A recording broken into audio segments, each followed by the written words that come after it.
I'm really embarrassed about this room. I just want to say it up front. You could shame me in the comments, but it really wouldn't make me feel good. Matches. What?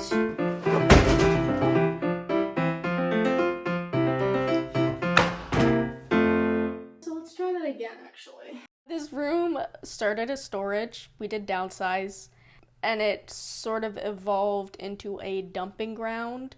Purgatory for garbage, DIY leftover scraps, remnants of career paths I've tried, sort of evidence of my sad beige era. There's a lot going on in this room, and I'm not happy about any of it. I would love to turn this room into kind of a girly, fun craft room, something that I could possibly film in anytime I'm doing like a DIY. I need a surface. I don't have a table in this apartment, and I don't want to spend any money. I do need to buy a table. That's the one thing I'll be buying, but other than that, decor-wise, I'm just going to use what I already have. And what I do have is going to be buried somewhere in these boxes in this room. So the first task is to start decluttering, posting things to Facebook Marketplace, and just getting rid of as much things as I don't need. And I'm going to talk you through my process, because when I do finally decide to declutter, I do have a process. So let's get into that. So the way that I tackle a task like this that I've been avoiding for a long time is starting with the easiest thing, which for me was picking up obvious garbage. Not things I should throw out, just stuff that is clearly garbage. And then I moved on to grouping things that are similar, like these blankets, like this soil that should be outside, like the birdseed. Try to find things that are similar, and again, that reduces decision fatigue, and it just makes it feel easier, and you sort of breeze through the process without having to make too many decisions. And by this time, I'm feeling good about myself, I'm feeling accomplished, and I can start tackling what I should be throwing away and what I should sell, what needs to be donated. All of those decisions I feel like I'm better at later in the process once I've done some stuff that makes me feel effective and accomplished. You can't see it in the shot, but I am sticking to a very strict pile system. I have a donate, a keep, and a throw out pile. Sticking to these piles is so crucial, because when you're knee deep in a project, it's really easy to feel overwhelmed when you just have stuff everywhere. So staying organized and having different categories makes the project feel a lot more manageable. It is day 2 of this project. I have tried my darndest to reduce as much as possible, and yet still it doesn't all fit in the closet. So as I suspected, this half of the room will serve as storage, and that half of the room is what we're going to be decorating and making a cute little craft room. So we're just going to ignore this side of the room, basically. As I mentioned, the point or the goal in this project, I have a lot to say. I have a lot to fill you in on, so just like bear with me. I'm going to be yapping for the next 4 minutes. I don't want to buy anything new, basically. I want to just use what I have. And I have like a good collection of decor. I don't mean good. Good is the wrong word. I have a substantial collection of decor, all of which I don't like anymore. Really light wood, everything's white, and I'm just feeling kind of meh about it. I knew I had some peel and stick wallpaper that I wanted to use because I can't paint these walls. I thought I had this one. This one would have been so good. It's so me. I've been looking everywhere for it. I'm going crazy. I can't find it. So I just need to move on and pick one of these two. I like the pattern, but I don't like the color because it's identical to the wall, and the wall color is what we're trying to distract from. My other option is this one.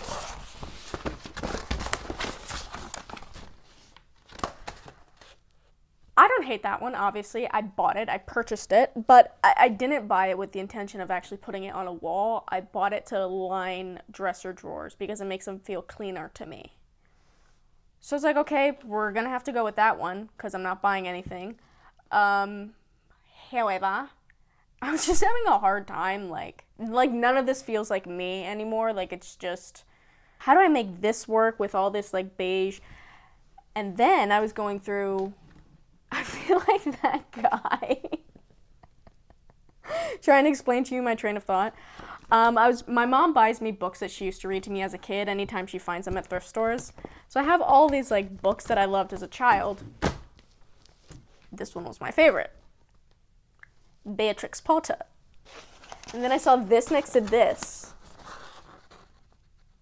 And I was like, wait, what if I made a craft room for like my 5-year-old self? And I just filled it with all of these like childhood mementos. I never know how to say that word. And that excited me.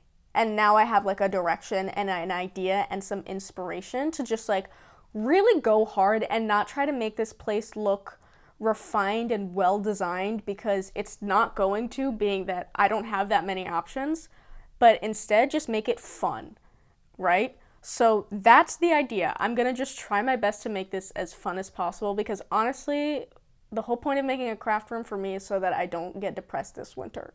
I just need a little bit of an escape.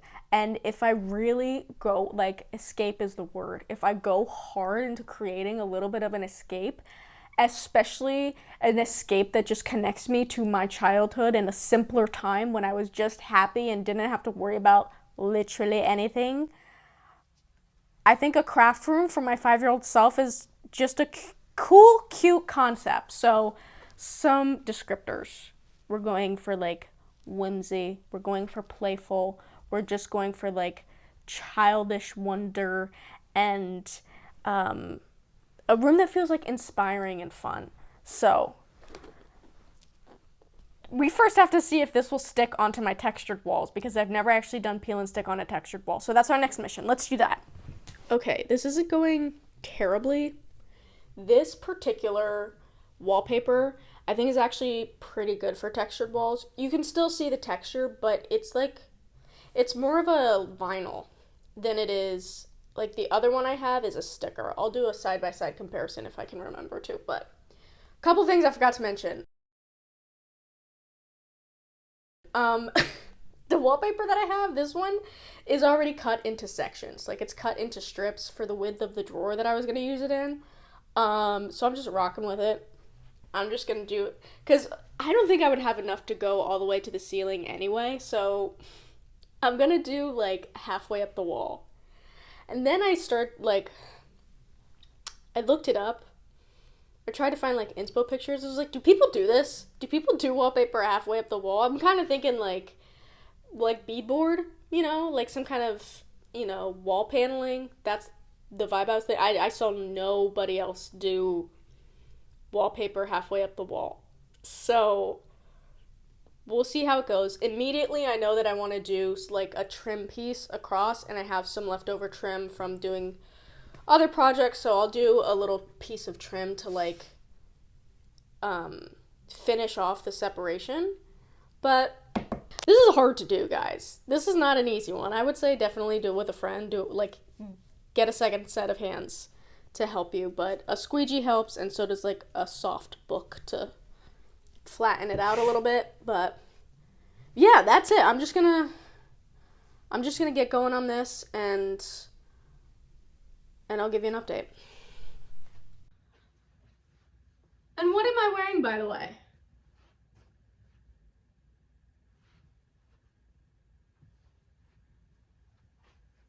Okay. I took the wall plate off. We're gonna do this next one. Okay, here's my wallpaper review for textured walls. For sure get a second pair of hands. I would actually say that the squeegee makes it easier. But what it does is it's actually, if you have textured walls, it's gonna make it stick too good. And you're really gonna be able to see the texture.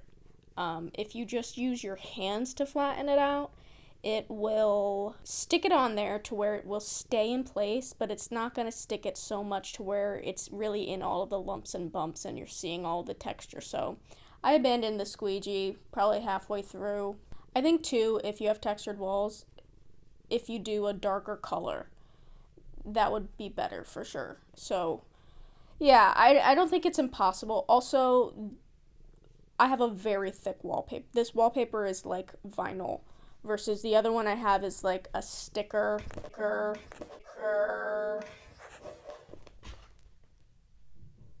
Okay, why do cats do that? Can someone explain that to me? Because I get so tickled when she wants to hang out with me.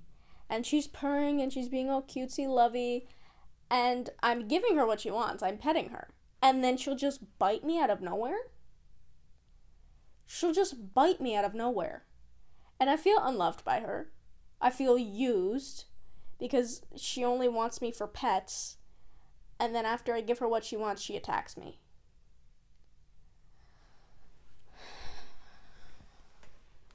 So for the trim, I used double-sided mounting tape to get it up there, and I did a 45-degree cut in the corner so that they lined up really nicely.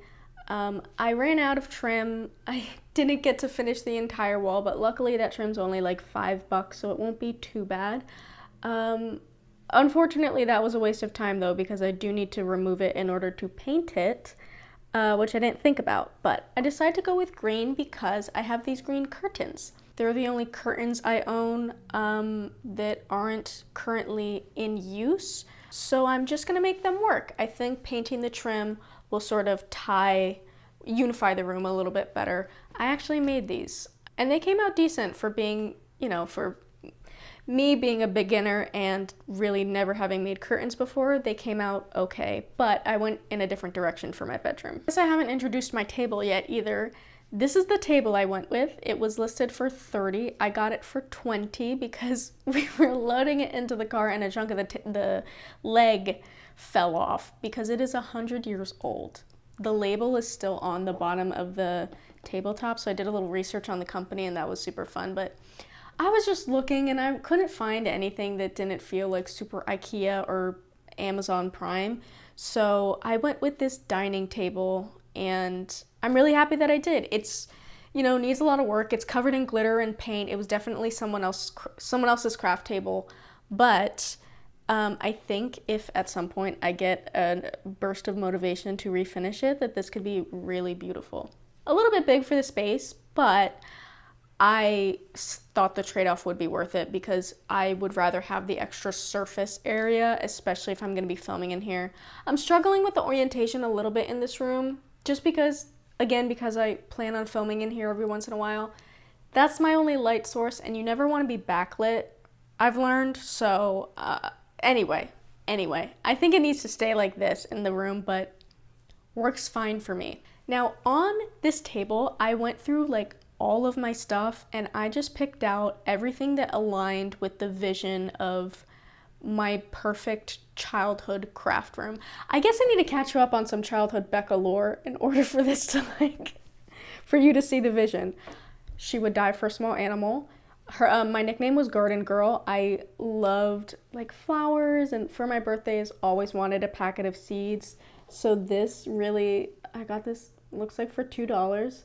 This really felt like it fit, this little mini copper watering can, just like nature, animals, flowers. So even stuff this was in my porch storage. Like this is not something that I would consider displaying in my home. I just can't have them. You can hear the wind right now. I can't have them on my balcony because it's so windy here. It would be very dangerous to have these hanging, but like they fit, you know what I mean? So it's interesting that once you find sort of a vision for the room, how it doesn't have to be just like frames and vases. You can find stuff that really will bring the look to life and get a little bit creative with what you have displayed, because it can be so much fun. Speaking of fun, I have this children's tea set that my mother bought me. I was an adult when she bought this for me. It's like 2 years ago. But the story behind this is I had a tea set as a child, and it was from my grandmother, and it was like my prized possession. It like had a velvet, like it was just amazing. So traumatizing. I walked in my mom's room and two of my younger siblings were sitting on a bunk bed with my tea set, hurling them at the wall across the room, just watching them smash. It's like such a like boy thing to do. Devastating. Truly a thing of nightmares. But so she felt like she owed me that. This is another thing. My mom, honestly, her gifts eat. She got me these Peter Rabbit spatulas. They are so adorable. I'll make sure to do a close-up. But ooh, they're Williams-Sonoma. I didn't even know that. Okay, so these are, yeah, they're cute little Peter Rabbit. Again, this was like my favorite book. And then I have sort of my box of sentimental items that I've been collecting since I was 9. So maybe I'll find some stuff in there, and then just, regular stuff. I just thrifted these not too long ago, 2 little shelves. This bulletin board I thought would be cute to do like a little vision board, crafty. I don't know, some designers do that. Like some fashion designers do that, don't they? They put like, you know what I'm talking about? Anyway, whatever. We're gonna start decorating. Starting with this wall, I got one of my, don't judge my Monstera, okay? I'm gonna repot her, I'm gonna stake her, I'm gonna do all the things. She's looking rough. She keeps falling over. These are the only 2 small scale frames that I had, and they don't go together very well. And then on the inside, I just put I looked up pictures from some of my favorite childhood books, and I just printed them on some watercolor paper. Flicka Dicka and the Flopsy Bunnies. Cute as hell. Okay. And then I'm putting the shelves on this wall because my head's gonna be in this area. And I just know myself, I'm gonna be hitting my head on a shelf. So they're gonna be sort of out of the danger zone. I can't decide if I wanna do stacked or staggered.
I'm super pleased with how this room turned out. It's really been fun. Initially, I knew I want this room to feel like an escape, and I think later as a direction sort of solidified, we really nailed the look of something that feels really like childlike and whimsy, and because it's so different to what I typically gravitate towards in terms of decor and color palette, it really feels like my own little world because it's so different to the rest of my apartment, and I love that. I really encourage you to try doing a little room refresh on a low budget. It really makes you step out of any boxes that you've created for yourself, and it's a good creative exercise. Obviously, I feel like rooms are never fully done. I'm gonna be tinkering and changing things out, and like I said, I definitely want some clothes storage, so this room will evolve, but that's just part of it. I hope this video inspires you, and I appreciate you watching, and I'll see you hopefully in my next one.